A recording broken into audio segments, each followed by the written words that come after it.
In the chaotic and divided China of the 1920s, new ideas began to circulate, as people searched desperately for ways to regain the societal strength that they once had. Many looked to their past, while others looked around the world. Western Marxist and socialist ideas had begun to seep in. Initially, these ideas would gain traction in urban areas, as so much of the destruction that now beset the nation had come from imperial wars and the opium trade of the 19th century. The global anti-imperialist revolution embedded in Leninist thought was very appealing to these groups of urban-based intellectuals. In 1921, the Chinese Communist Party would be formed. Throughout the 1920s, the Chinese Communist Party would continue to grow. They would begin to integrate with the Kuomintang and its leadership, and the Soviets would lend their support, hoping that one day the CCP could become the leadership of the Kuomintang. The CCP and the Kuomintang would unify from 1926 to 1928 to fight against the regional warlord leaders who ran functional martial governments in the provinces. There was tension between these two ideological camps, the Kuomintang finding the communists useful, but never wanting them to gain too much influence, while all the while the communists believed that they could bit by bit eat their way into the leadership of the Kuomintang. As the 1920s went on, the rise of the influence of these communist elements began to worry the nationalist government. Both communists directly involved in the unity government and external organizations would organize their own uprisings against warlord leaders, organize labor unions, and form student protests. By 1927, this had become a serious tension. The Kuomintang would begin to purge communists from within their midst, a period which communists would refer to as the White Terror. On April 9, 1927, Nationalist Forces leader Chiang Kai-shek would place Shanghai under martial law and issue an order to provincial leaders to purge communist elements from the Kuomintang. On April 12th, Kuomintang armed militias would begin to attack unions and other communist strongholds in Shanghai. Over the following days, somewhere between a few hundred and a few thousand would be killed. Unionists and communists would organize demonstrations, making public protest displays against these Kuomintang-backed militias. Yet as the order was breaking down, Chiang would order that Kuomintang troops fire on the communists and unionists. From there, Chiang would order similar purges across Chinese cities, with thousands more killed by Kuomintang forces.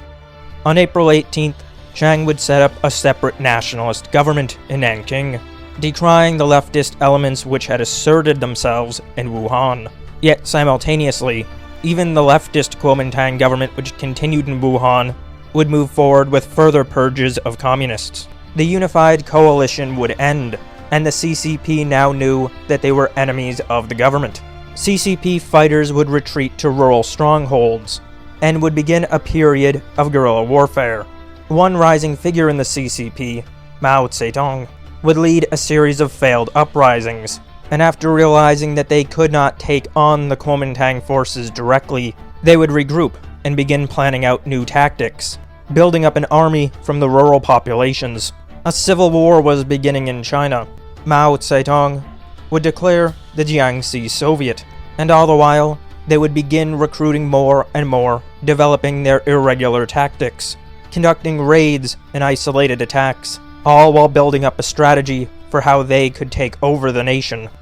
The nationalist government would continue to send forces against CCP elements, beginning a strategy of encirclement campaigns, forcing the CCP out of their strongholds and pushing them further into rural China. In 1934, the Kuomintang would launch one of their most successful campaigns, driving out somewhere between 80,000 to 100,000 CCP forces from Jiangxi. They would be forced to retreat some 6,000 miles to Yan'an, and of the original numbers who had made this trek, somewhere between only 8 to 10,000 remained by the end, with around 90% of their ranks lost. Yet, leader Mao Zedong would not treat this as a loss. He would frame it as a strategic retreat, and point out that though they had been pushed back, they had made it. They had proven their resilience. This would become an iconic moment for the movement, being remembered as the Long March. Mao would state that this had given them the opportunity to tactically regroup, and that they had been able to live to fight another day. Over the following years, the CCP would rebuild in Yan'an, collecting new numbers and planning for another attempt. And though this civil war appeared to be intractable, an inevitable conflict coming to a head, lurking on the horizon was another threat. For following the Japanese invasion and occupation of Manchuria, Japanese forces would attack additional Chinese territory. And now facing an external threat from the Japanese, the nationalists and communists decided to once again unify for the defense of China.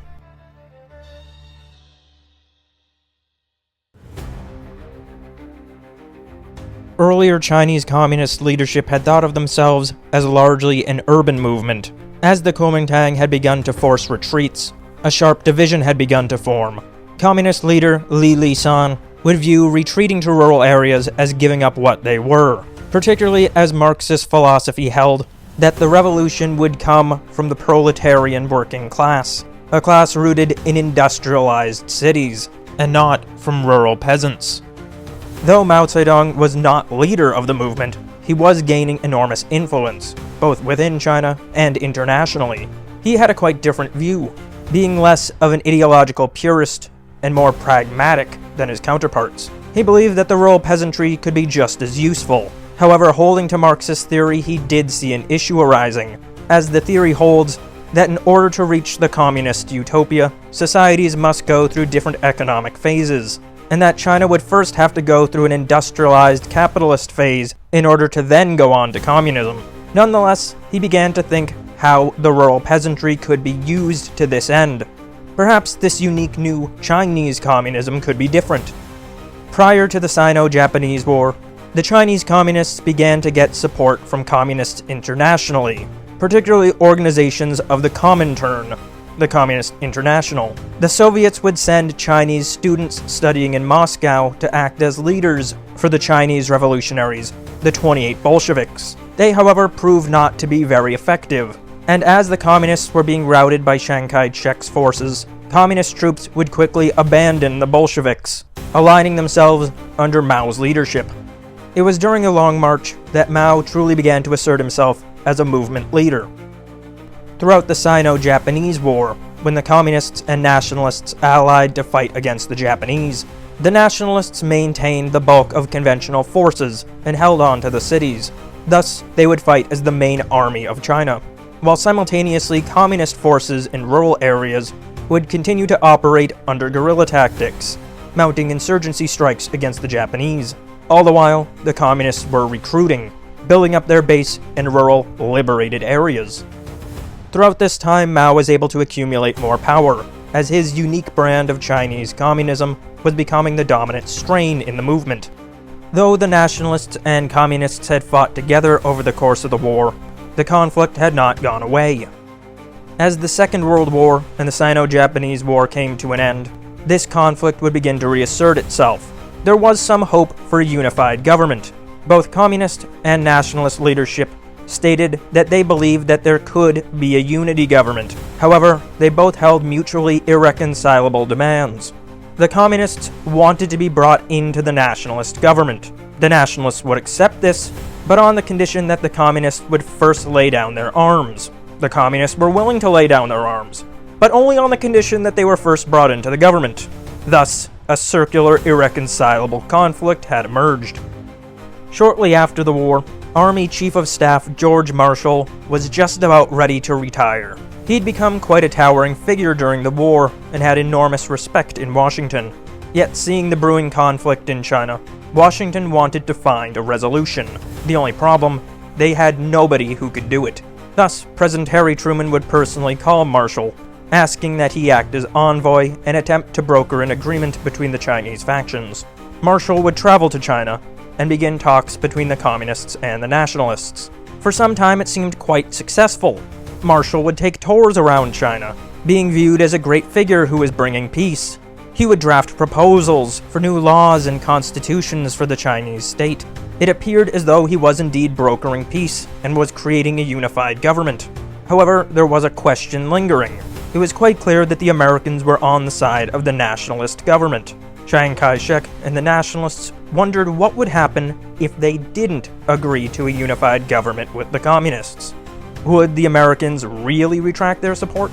And if they weren't going to, then what was the point in any of this? They could just kick them out and still have the Americans on their side.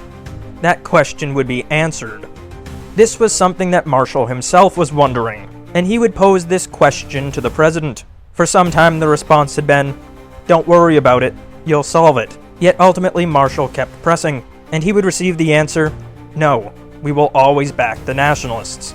This information would get to the Chinese consulate in Washington, and from there it would make its way back to Chiang. Realizing that he would always have American support no matter what, Chiang and the nationalists began to doubt if there was really any point to finding an agreement with the communists.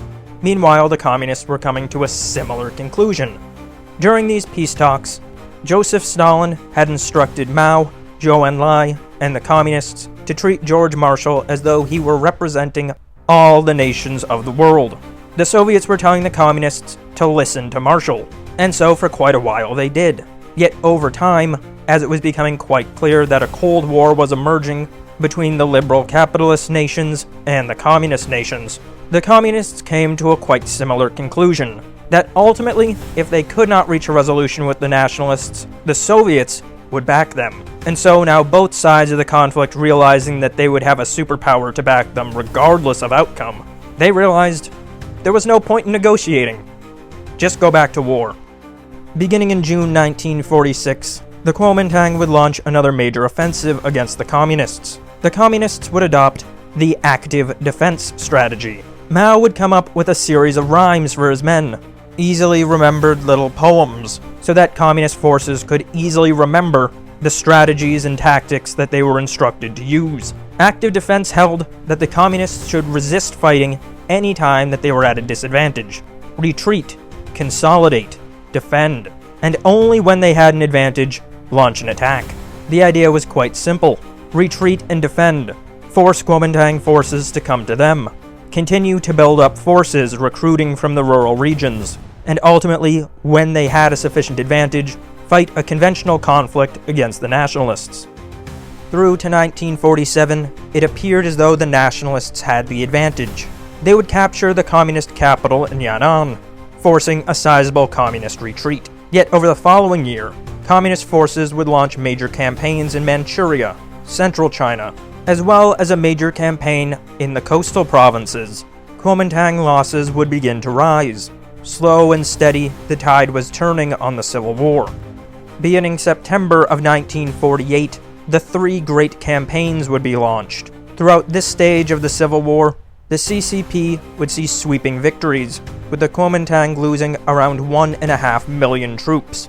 Manchuria, much of central China, and Beijing, Tianjin would fall to the communists.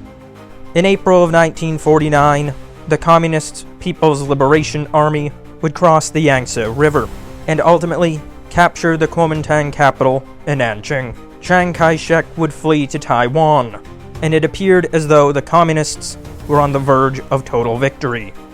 Toward the end of nationalist rule, the government had begun to flail. It had become more desperate, draconian. It was losing legitimacy, and the nation was fracturing. It had gone to desperate lengths that are quite often seen with collapsing governments, and so it had begun to lose a great deal of support amongst the population. All the same, the Kuomintang did maintain some continued support. Yet realizing that they could not continue this fight, the remaining Kuomintang elements would retreat to Taiwan, setting up a parallel government. They would maintain that they were the rightful and legitimate government of China, declaring the Taiwanese capital of the Republic of China. This government would be recognized by the United Nations, and continue its diplomatic ties with the West, who considered it to be the legitimate government. The communists were displeased with this. However, for the time being, they turned their attention to other matters. On October 1st, 1949, Mao Zedong would proclaim the People's Republic of China in Beijing, re-establishing the old capital and initiating a new government and new state. The communists had won.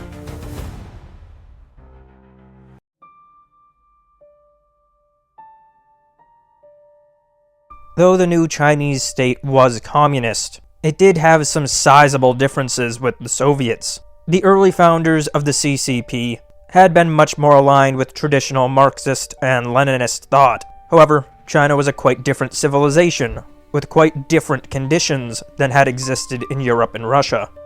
Under the leadership of Chairman Mao, he would quickly realize that he could not follow the Soviet playbook. For one, there was not a vast industrialized proletariat class.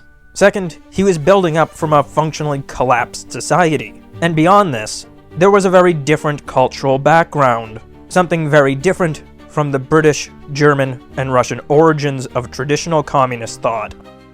While much of the world's communism at the time was quite internationalist, Mao would become much more insular and nationalist, creating his own unique pragmatic system that placed China first, a set of ideas which would come to be known as Mao Zedong thought. This would lead to tension with the Soviets, who viewed that the Chinese were deviating from the global communist vision. Mao, however, simply wanted to build the China of his dreams. He was utopian, as communists are, yet he was uniquely more pragmatic than many of his peers. In the early years of the 1950s, Mao and his faction of the CCP would consolidate power. Much of this would be conducted by organizing campaigns against those the party considered to be counter-revolutionaries. There would as well be focused targeting of landlords. The view professed by the party was that the old ruling class, the warlords and the landlords, had been abusive to the Chinese peasantry, that the peasantry should take their shift in power to rise against the previous ruling class and let out their frustrations. On the one hand, there was the way that this was presented, a sort of cultural reckoning and atonement. Yet at the same time, there was the darker element, which included brutal campaigns of vengeance. The party would begin a land redistribution campaign, proposing the idea that every peasant should have a claim to some plot of land. There was a divide as to how to think about this. Was everyone using their little bit of land to build toward one collective goal? Those surrounding Mao and the leadership faction thought so. Yet others believed that this was an opportunity for the peasants to themselves become wealthy, that now they were given an opportunity to access capital and build wealth. There would be some tension in this regard during the early years, and all the while, the party and some of the more radical peasants would utilize force to consolidate the party's power. In June of 1950, the Korean War had begun. Initially, the Chinese leadership watched the conflict closely, but were divided as to whether to intervene or not. In the early days of October 1950, after intense internal negotiation, the Politburo and Chairman Mao would decide to get directly involved. The Chinese Volunteer Army would enter on October 19th. China was directly involving itself, yet internationally, it would be very careful to state that this was a volunteer army, acting as foreign support troops, and not a direct declaration of war on United Nations forces, nor any contingent nations on the part of the Chinese. The army, commanded by Peng Dehui, would consist of around 250,000 troops. Early on, after a series of nighttime attacks, they would force a United Nations retreat, showing much more success than anyone had expected them to have. This would boost national morale in China, who up to the time didn't believe that any Chinese military force was capable of going up against such powers. They would launch further successful campaigns in November and December of 1950, forcing US Marines back and briefly capturing Pyongyang, and they would begin making their way onto Seoul. 1951 would see a shift in American strategy, moving to a more limited campaign, and beginning April 22nd of that year, the Chinese would launch their largest campaign. They would make great progress on this front, but they would not break through United Nations lines. Ultimately, they would take quite heavy casualties, with Peng coming to view this as a strategic mistake.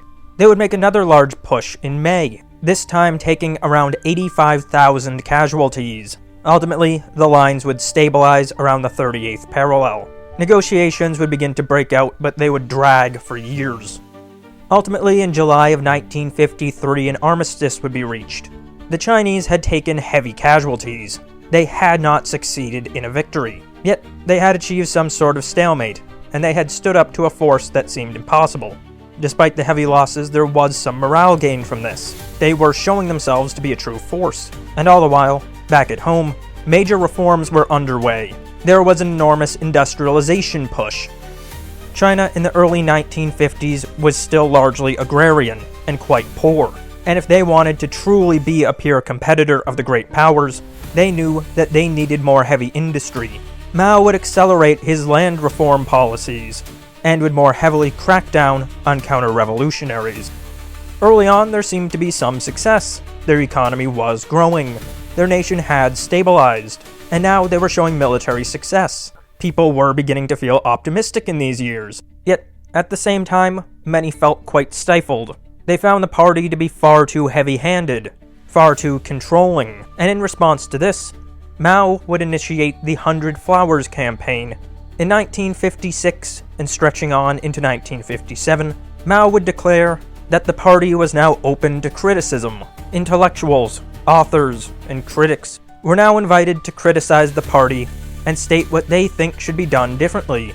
Initially, this brought some excitement, as people felt that they may now have more of a say in the direction of their booming country. Yet quite quickly, Mao and the party came to think, ooh, that's too much criticism. So they would issue a clarification.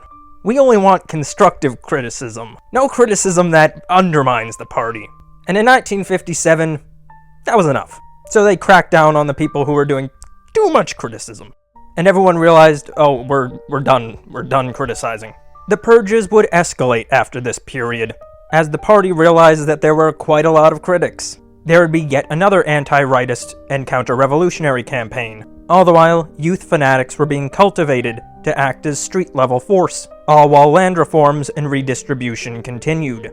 The party had fully settled into its utopian vision, believing that as the party is fulfilling the will and destiny of the people, that it simply could not tolerate subversive elements. Even today, among some of the most ardent supporters of these endeavors, there's a bit of a tension. There's a view of, well, yeah, we did come from a collapsed society and we built things. That's good. But also, it was a bit much. There was quite aggressive cultural enforcement at this time, trying to ensure that all the nation was on board with the vision. Yet, this was still the mild period. Beginning in 1958, Mao had come to the conclusion that the peasantry were more ready for a further push to the utopian vision than the party's bureaucratic apparatus believed. For quite a while, he had been wanting to drive forward with the revolution, believing that the peasants were more ready than the leadership thought. While the leadership were more hesitant, he would make a speech announcing that the time of gradualist change was over, and now it was time for a great leap. He wanted to accelerate the collectivized farming methods, yet there were some problems within Chinese agriculture. On the one hand, there was a pest problem, and so he would initiate a campaign instructing the Chinese to terminate the 4 pests: flies, mosquitoes, rats, and sparrows. He would as well place great emphasis on the cultivation of grain and instruct the peasantry to switch from iron to steel production. Everything appeared set for a great agricultural boom. One problem: those pests were vital to the ecosystem, and everyone can't just make grain.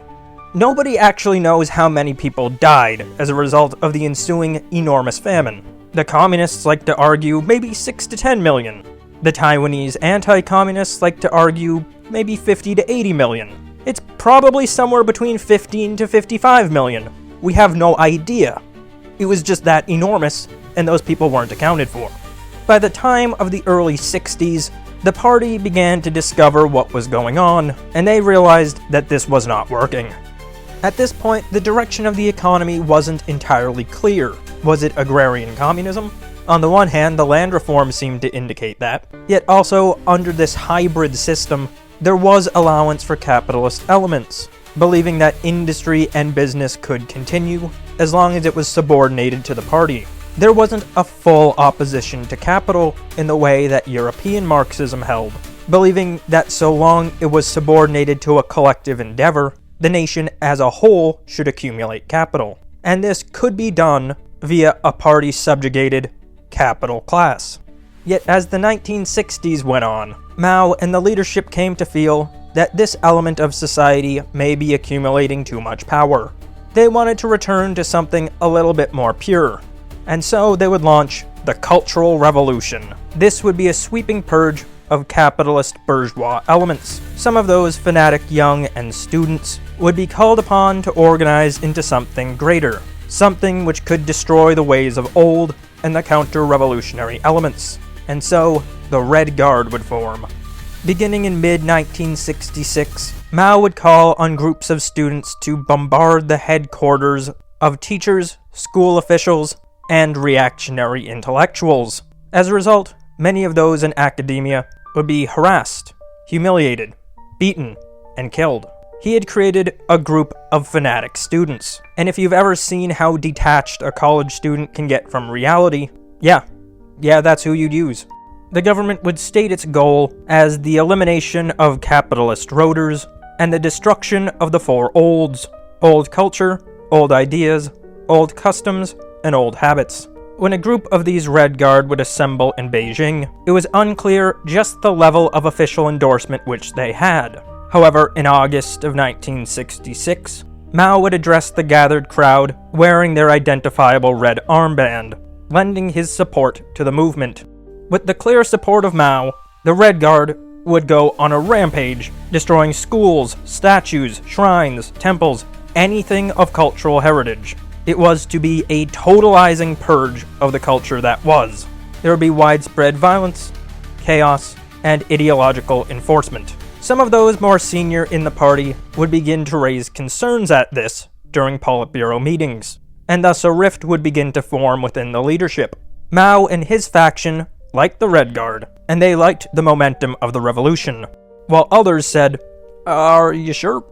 Mao would label this element as counter-revolutionary, and we get to the real crux of what the problem was: ideological purity spiraling with a utopian vision. Eventually, this would spiral so out of control that Mao did have to use the military to make them stop. Over time, the violence would begin to decrease, and Mao and the party leadership would have some semblance of order restored. However, a rift had clearly formed within the leadership, with one faction fundamentally revolutionary, wanting to continue to work to the utopian vision, while another more pragmatic, a bit more traditional in that they wanted to preserve some cultural elements, and more concerned with immediate material reality. Despite the need for military intervention, in 1969, during the 9th Annual CCP Conference, Mao Zedong thought would be officially enshrined in the party's constitution. Though the street forces of the Red Guard had abated, the ultimate goals and vision of the Cultural Revolution had emerged victorious, with Mao re-solidifying his grip over the party and the government. Yet the party was still fractured. In 1971, the designated successor to Mao, Lin Biao, would, maybe, plot to assassinate Mao. It isn't entirely clear if he was actually plotting to assassinate him or not. Yet, after the attempt either failed or was thwarted or didn't happen and was said to be thwarted, Lin would attempt to flee, attempting to make it to the Soviet Union. Yet, he would die on the way, dying in a plane crash in Mongolia. By the 1970s, Mao had re-solidified his grip, there was a clear vision, and the world had come to accept the China that now existed.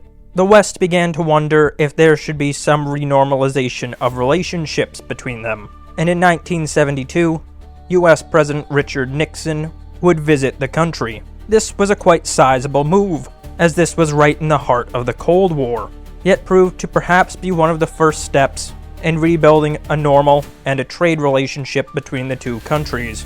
More in China were beginning to wonder if they should have more of a trade relationship with nations outside. There was still this little element that was open to international trade and capital, though the more ideologically pure elements, particularly those that had coalesced around Mao, who had become more purist in his older years, still had a great deal of reluctance. However, in 1976, Mao Zedong would die. At this point, without the towering figure of Mao, tension within the party escalated rapidly, particularly following the death of Zhou Enlai, another staggering figure in the same year. There was a faction conflict coming to a head. Briefly, Hua Guofeng would become successor to Mao, and many of the party leadership were attempting to figure out who would solidify their grip over the nation. At this point, 4 figures who had been quite close to Mao and who had risen up during the Cultural Revolution, Jiang Qing, Zhang Shunquao, Yao Wenyun, and Wang Hanwen, had made up a group that had become known as the Gang of Four, a very influential group who had accumulated a great degree of power over the leadership organs of the state. They looked poised to become the dominant leadership within the party. But many did not want this, and so coalescing against them, the Gang of Four would be arrested, put on trial, and killed.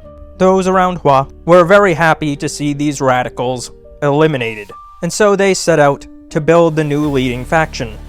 Ultimately, a figure who had been noted as rather radical and extreme in earlier years, one who many in the party were still quite cautious toward, would emerge as a dominant figure, and in 1978, Deng Xiaoping would become China's new leader.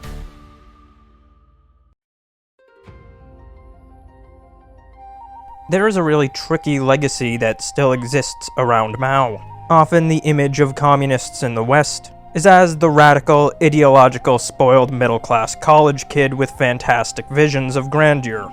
But China was a collapsed state, with staggering poverty, who had just emerged from a century of humiliation, destruction, and famine.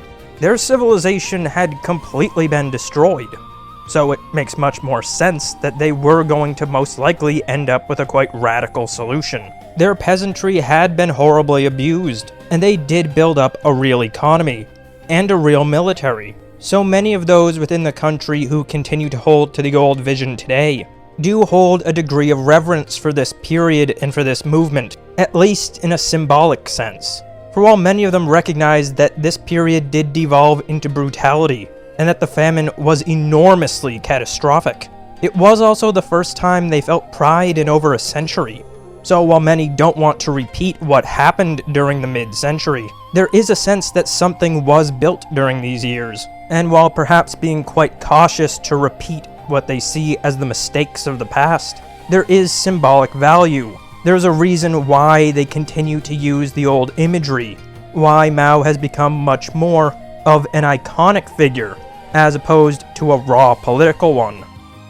Going into the later decades of the 20th century, their economic model would shift substantially, and it's quite stunning that this transformation would occur under Deng Xiaoping, a truly devoted communist, one who was thought to have gone overboard in his earlier years. Perhaps it had to be somebody like him who could tell the Chinese people that it was okay to have a market economy, and they did build up into a true economic powerhouse. Today there still are some remnants who are quite fond of the period of Mao, yet quite often it's more the iconic nature of the period, the sense of strength and pride, and not necessarily the actual policies, nor the Red Guard. There are very few in the leadership today who want to replicate those policies, but there are many who continue to use it as iconography. And when trying to analyze the psychology of the nation and what its leadership and people might do, that's a very worthwhile distinction. China has shown a great willingness to deviate from economic model purity, to embrace pragmatism at the expense of utopian ideology, able to maintain their stated vision but change approaches quite rapidly. And while it isn't truly a communist nation now, the lingering significance that this period and the imagery the party maintains is as a reminder of how devastated the nation had become in the years of latter Qing and during the Civil War. A reminder that they had built something. Their poverty truly did decrease in a staggering manner, and they became a nation that was no longer humiliated, but viewed as a peer, and to a great extent, perhaps viewed as a threat. The Mao regime, too, was the first one to actually end the opium devastation, and that sense of pride is really what separates out the century of humiliation from today. Perhaps more than the massive export economy, more than the large real estate market, more than the rows and rows of smokestacks and the enormous factories, is that China had gone from a denigrated and starving nation who had forgotten who it was, who had widespread addiction and hopelessness, and became a true power, something they could be proud of again.